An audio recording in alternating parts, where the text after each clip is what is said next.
प्यारे मित्रों, आज हम लोग पढ़ेंगे पानीपत का प्रथम संग्राम 1526। ठीक है। जैसा कि हम सब लोग जानते हैं, पानीपत ही ऐसा संग्राम था जिसमें सबसे पहले भारत की धरती पर तोपों का प्रयोग किया बाबर ने, और इसी युद्ध के बाद दिल्ली में मुगल साम्राज्य की स्थापना किया बाबर ने। चलिए थोड़ा सा हम लोग शुरू करते हैं। इसके बारे में सामान्य सी जानकारी है जो कि मित्रों एक बार शायद आपको हम बता भी चुके हैं, और इसको शायद हम फिर से दोहराना शुरू कर रहे हैं। चलिए, पानीपत जो है ये कहाँ पे है? हरियाणा राज्य का एक जिला है पानीपत। और पानीपत का युद्ध बाबर और इब्राहिम लोदी के बीच में हुआ था। बाबर वही है जो अफगानिस्तान और फरगना से चलकर आया था, यानी सॉरी अफगानिस्तान नहीं, उज्बेकिस्तान। ठीक है, फरगना राज्य था। बाबर के पिताजी का नाम उमर शेख मिर्जा जो तैमूर के वंशज थे, और माता का नाम कुतुलुबनिका जो कि चंगेज खां की वंशजा थी, मंगोल। ठीक है, तो देखा जाए तो फरगना राज्य उज्बेकिस्तान में है। वर्तमान उज्बेकिस्तान में फरगना राज्य है।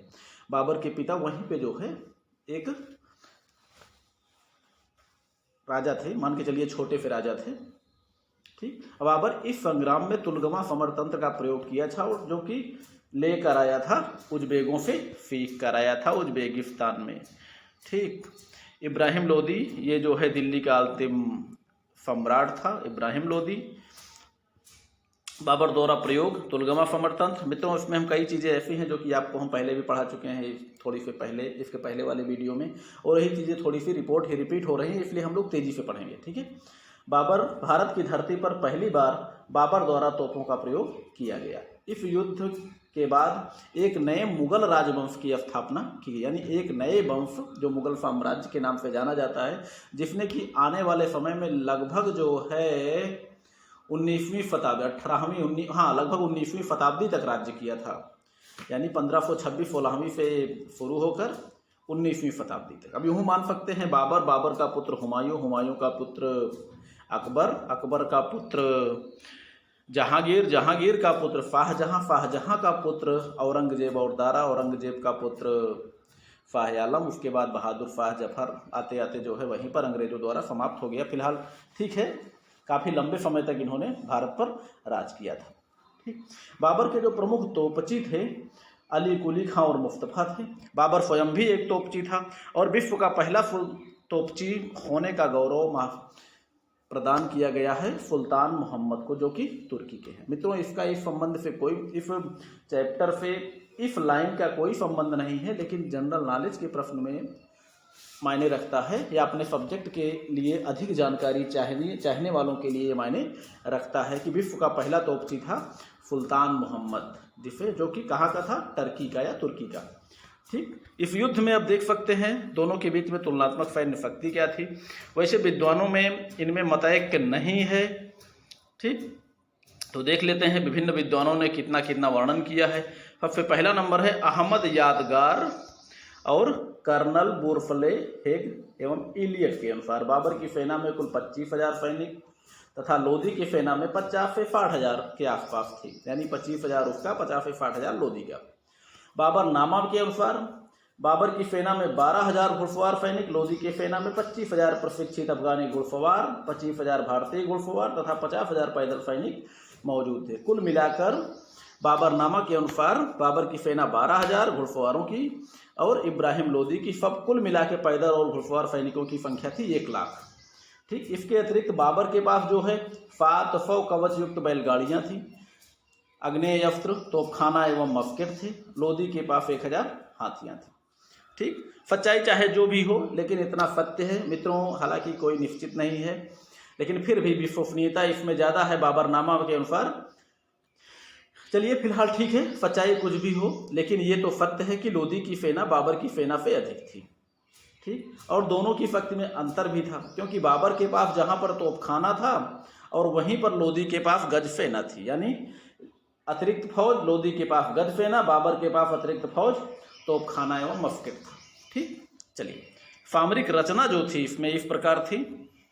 बाबर की सामरिक रचना, बाबर ने अपनी सेना को 8 भागों में विभाजित किया था, जो कि इस प्रकार है, आप देख सकते हैं। फिलहाल इसको हम आपको बच्चों जब डायग्राम बना के आपको समझाएंगे तो उसमें आपके समझ में आ जाएगा, लेकिन आप लोग तब तक के लिए लिखने के लिए तो आप लोग याद ही कर लीजिए। मित्रों, एक चीज़ जो है, कभी हम आप लोगों से कुछ कहते नहीं, लेकिन आप लोग सब्सक्राइब भी नहीं करते।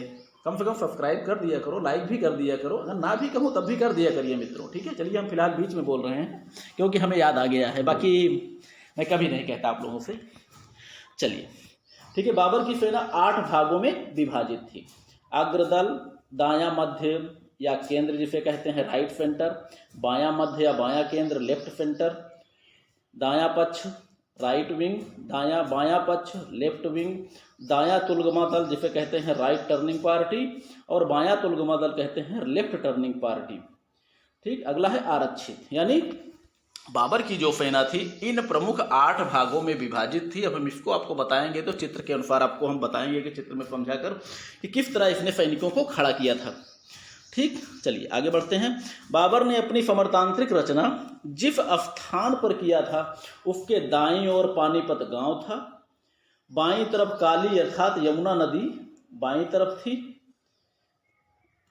बाईं ओर सेना एवं काली नदी के बीच एक खाई खोदकर उसे लकड़ियों से भर दिया गया था जिससे उस ओर से कोई आक्रमण ना कर सके। मित्रों, अगर कोई गड्ढा खोदकर या कोई खाई खोदकर या नाला खोदकर अगर उसमें खाली छोड़ दिया जाए तब तो घुड़सवार हो सकता है, हिलकर उसमें घुसने के बाद पार हो सकते हैं, पानी है तब भी पार हो सकते हैं। लेकिन अगर लकड़ियों को अगर उसमें भर दिया जाए, जैसे टहनियाँ पेड़ों की शाखाओं को काटकर उसे गड्ढे में डाल दिया जाए, तो संभवतः उस तरह ना तो उस तरफ से ना तो कोई घुड़सवार आ सकता है ना ही कोई पैदल सैनिक। तो बाबर ने भी बिल्कुल यही काम किया था कि खाइयों को खोदकर काली नदी यानी काली नदी के समानांतर जो है दाईं तरफ उसने जो है नाले को खोदकर उसमें टहनियों को भर दिया था। अब बाकी बाईं तरफ क्या बोलते हैं, दाईं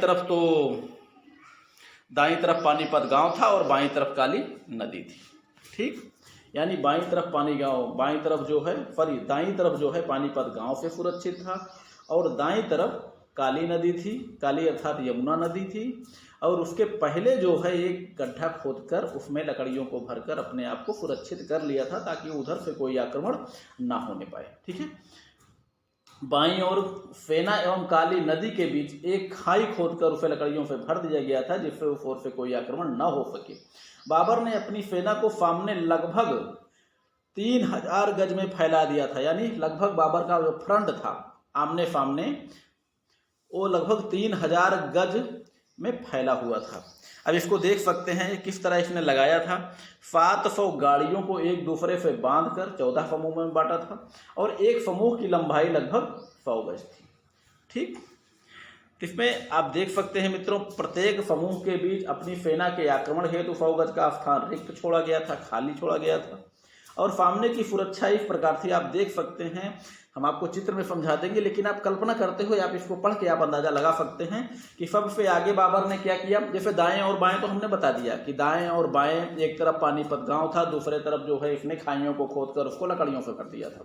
बाकी सामने इसने सुरक्षा व्यवस्था क्या थी, सामने इसने जो है सबसे आगे खाइयां को खोदा था और एक खाई से दूसरे खाई के बीच में 100 गज का खाली स्थान छोड़ दिया था ताकि उधर से अपने घुड़सवार सैनिक आक्रमण कर सके।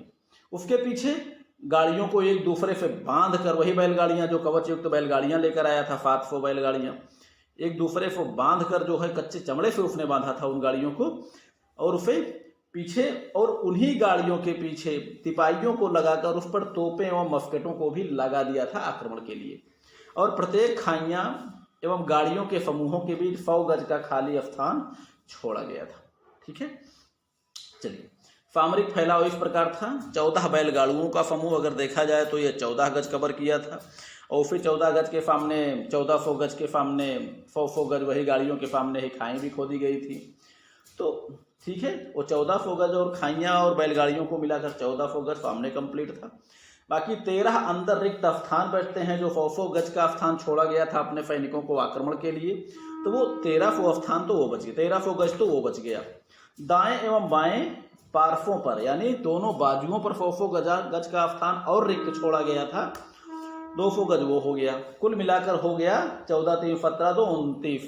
29 गज हो गया, ठीक है। अर्थात संभावित नाप जो, क्योंकि वहाँ पर कोई जो है खेतों का विभाजन तो हो नहीं रहा था, ज़मीनों का विभाजन नहीं हो रहा था, ना आज के समय में की तरह ज़मीनों का बंटवारा हो रहा था, इसलिए जो है वो सिर्फ अंदाज था कि 100 गज का स्थान छोड़ा गया था। लेकिन ये माना जा सकता है कि कुछ त्रुटि हो सकती है, तो 100 गज को त्रुटि में जोड़ दिया गया है, तो 100 कम भी हो सकता था, ज़्यादा भी हो सकता था मित्रों। इसलिए कभी ये मत समझिएगा कि 3000 जो कुछ इसमें लिखा हुआ है वो सिर्फ लगभग है।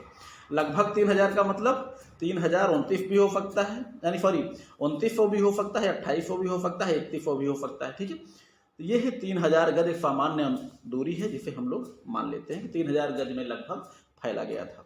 और बाबर के पास उस समय लगभग कुल जो मस्केट थी, लगभग मस्केटों की संख्या थी 56। लगभग 56 होने का हमें लिखित प्रमाण मिलता है कि बाबर के पास 56 मस्केटें थी। मस्केट वही है बारूद भरी जाने वाले बंदूकें। और कुल तोपों की संख्या जहां देखा जाए तो लगभग 6 तोपें होने के प्रमाण मिलते हैं। और बाबर की सेना में से लगभग अब देख सकते हैं इब्राहिम लोदी की, ये तो हम अभी तक पढ़ चुके हैं बाबर की सैन्य रचना, सैन्य शिविर, ठीक है। अब इधर इब्राहिम लोदी के बारे में भी पढ़ लेते हैं। बाबर की सेना से लगभग 4 मील दूर लोदी का शिविर था। सैन्य रचना जो थी प्राचीन पद्धति पर आधारित थी, जैसे भारतीयों की सैन्य रचना होती है प्राचीन पद्धति पर। अग्रदल आगे कर दिया जाता है, ठीक। अग्रदल, रिजर्व, दायां भाग एवं बायां भाग। मित्रों, यानी अग्रदल को आगे रखा जाता है, रिजर्व आरक्षित पीछे रखा जाता है, एवं दाएं एवं बाएं बाजुओं पर भी रखा है। रिजर्व क्या होती थी, एक प्रकार से उसको हम मध्य भाग कह सकते हैं। फिलहाल रिजर्व तो नहीं कह सकते, रिजर्व हमें कहा गया है, जबकि वो मध्य भाग की सेना होती थी, ठीक है। आगे के घुड़सवार होते थे, दाएं बाएं बाजुओं पर जो है वो भी घुड़सवार होते थे, बाएं बीच में पैदल सैनिक होते थे। लेकिन यहाँ पर इब्राहिम लोदी के पास 1000 हाथियां भी थी। तो मित्रों, अग्रदल के जस्ट आगे इसने हाथियों को खड़ा किया था, ठीक। और लोदी की सेना बाबर के मुकाबले निम्न कोटि की थी। मित्रों, इतना ध्यान रखना है कि जो सेना बराबर कार्यरत रहती है उसकी कार्यकुशलता जो है, जो सेना बहुत ज़्यादा कार्यरत नहीं रहती है उसके मुकाबले उनकी कार्यकुशलता ज़्यादा रहती है। क्योंकि बाबर जो है अब उज्बेकिस्तान से युद्ध लड़ते हुए भारत में पहुंचा था, इसलिए उनकी जो है गति प्लस उनकी क्षमता और कार्यकुशलता इस समय वर्तमान जो है भारतीय सैनिकों के मुकाबले ज़्यादा थी। अब चूंकि घोड़ों की क्वालिटी भी अच्छी थी, क्योंकि विदेशी नस्ल के घोड़े थे, ठीक। चलिए, यानी यूं हम कह सकते हैं कि लोदी की सेना बाबर की तुलना में निम्न कोटि की थी, ठीक। युद्ध का घटनाक्रम आप देख सकते हैं, ठीक। घटनाक्रम, चलिए मित्रों, उम्मीद करता हूं ये समझ में आ गया होगा। घटनाक्रम हम आपको इसके पहले हम आपको चित्र में समझा देंगे, तब उसके बाद हम युद्ध का घटनाक्रम आपको समझाएंगे, तभी उसके बाद इसको हम पढ़ाएंगे। अन्यथा बीच में जो है अगर इसको ज़्यादा लंबा कर देंगे वीडियो तो आपकी समझ में नहीं आएगा।